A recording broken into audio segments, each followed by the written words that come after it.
Well, my next guest is someone who is in great demand by the good and the great. He's sought after by actors and actresses, politicians and presidents, people as disparate as Tony Blair and Virginia Bottomley, Rory Bremner and Lord Robert Winston. He's the portrait photographer, Cambridge Jones, and we've got some of his work displayed here in the gallery. Come up and join me so we can take a better look at it, Cambridge. I mean, first of all, let's just talk about the exhibition, because you've got, what, 122 pictures that you've taken of famous people. Yes. And it's called, is it Face the Music? Face the Music. And because you've teamed the pictures that you've taken with the music that they've chosen. Yeah. Now, what you've said is that you want to get behind the public face of these individuals. How do you do that with what we're going to see in a moment, posed photographs, when normally you get that kind of off-the-cuff moment is when you see the real person? Yes, I think some are more posed than others, and I've tried to, what I often do is we'll take the picture, and then just as they think I've taken it, I'll take another one. Oh, so sneaky. Yeah, so they're in a sort of posed position, but mostly their faces aren't so... They're not taut and tense and thinking, oh my God, he's taking my picture. Because I've done another. Or I talk to them as I'm doing it. Well, talk us through how you've done that with some of the people. I mean, let's start with this picture that we've got here, first of all, of Rory Bremner. That looks to me very posed, because he's doing a bit of Rodin's thinker there, isn't he? He's down like this. You see, it's interesting, that is one of the moments where he isn't actually posing, because we did a whole series. We did it in the basement bar, in a bar in Soho. Most of them are in people's homes, which is one of the ways I get them to relax, because you walk in and they say, would you like a cup of tea and stuff, and they're very like... In fact, I think that's him thinking, what should we do, what should we do now? I can't actually remember, but it isn't one of the things we got him to do. That was me just taking him. It's interesting you think that's one of the poses. It is. Richard Wilson is the next one. Did he ever say the famous words when you were taking this picture, I don't believe it? No. He didn't. He sort of didn't want me to catch him in character, and I think I've slightly disappointed him, because that sort of is a bit of his character. Yeah. He listens to the music of Strauss, because that's the other thing. When people are walking around this exhibition, you've got people listening to the music that they've chosen to accompany their photographs, and he chose Strauss. I wonder what that says about him.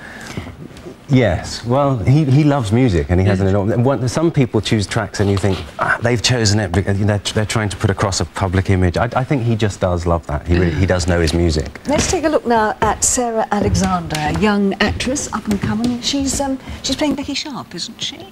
Now you've got me. I know her from Coupling and the new comedy on Channel 4. I don't live in the UK, so that's my excuse. So why did you choose Sarah?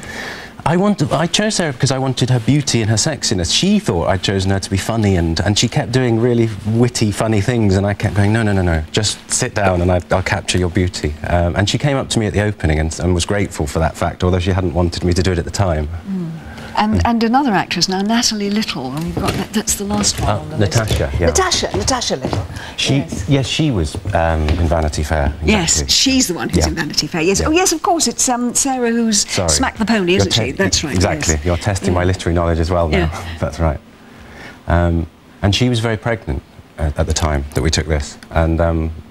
I just want what it started, because we got a lot of people like Desmond Tutu and Blair, and I wanted to get some young beauty into it. And I'm hoping we might take yours at the end. Neither beautiful nor young in my case. Now, you mentioned there Tony Blair, but let's now look at some of the political characters that you've taken photographs of, because we've actually got Michael Howard to start with.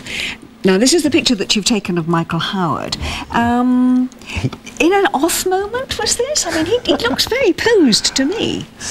So, I wanted to take Michael in front of a lovely painting of an old abbey. Yeah. And he said, a ruined building, I don't think so, and he wouldn't let me.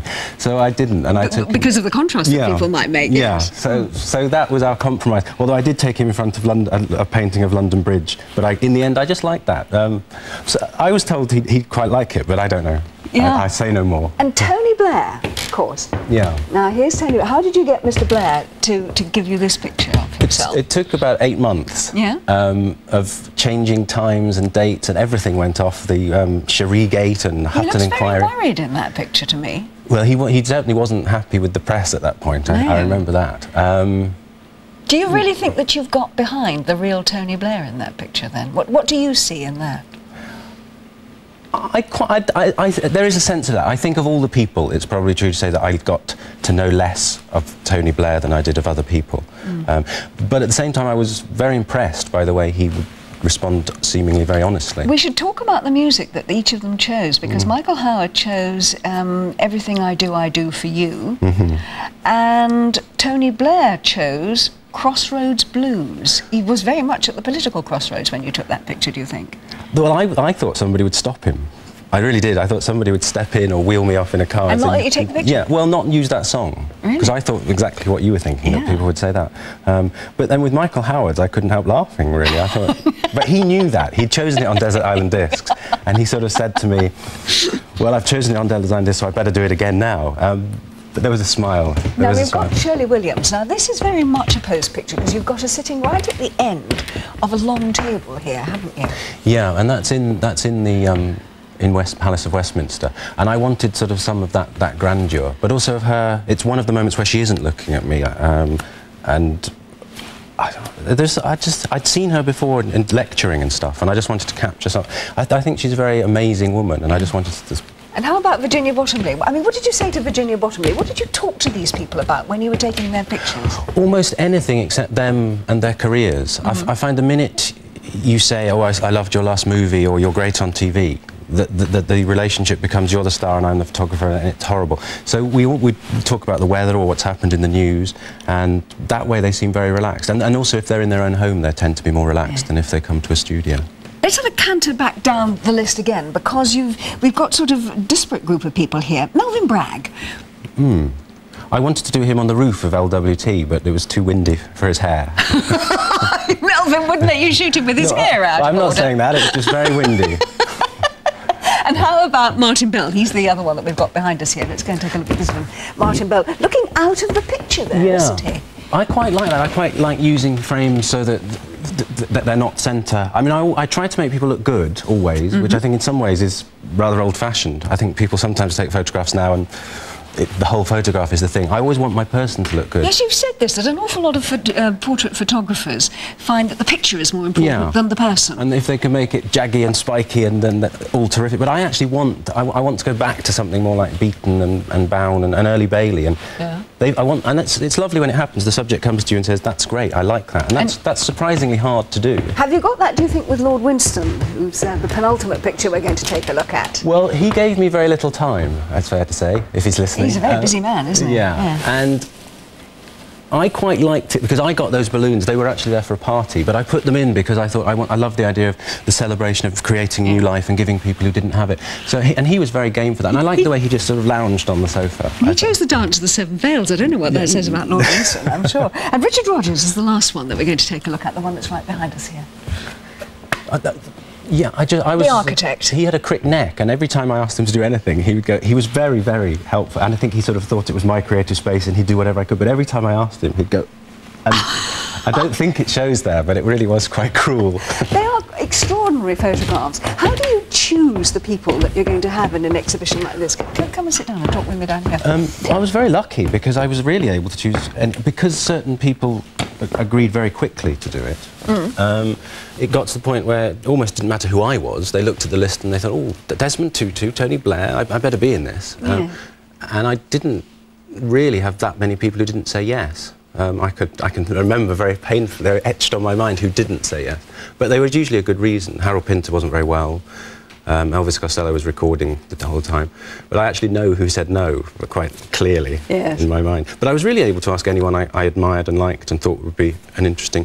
And because the music is the thread, I didn't have to... it wasn't as though I had to say that you're all politicians or you're all poets or composers, which was a really nice change to just do that. It's interesting that you say people didn't know who you were, because actually you are very sort of secretive about your own persona, aren't you? Because Cambridge James is not even your real name. Why do you feel it's important for you not to be a celebrity? I mean, you said that you wanted to be like Beaton and like Parkinson and make the character, the person, much more important, and yet you yourself don't think that you're important. It's not. I think I'm important in the process, but I don't want to become. I like my life with my two little girls and my wife sitting in this little Greek village in the Peloponnese, and I don't really want that to change at any point. And I love the ability to come to London, step into their houses, meet them, take the photograph. and then I'm me again. And for you to be 30 minutes anonymous, later. really. Yeah, I love that. And very briefly, do you think there was anything you learned about these people that you photographed that we didn't know about already?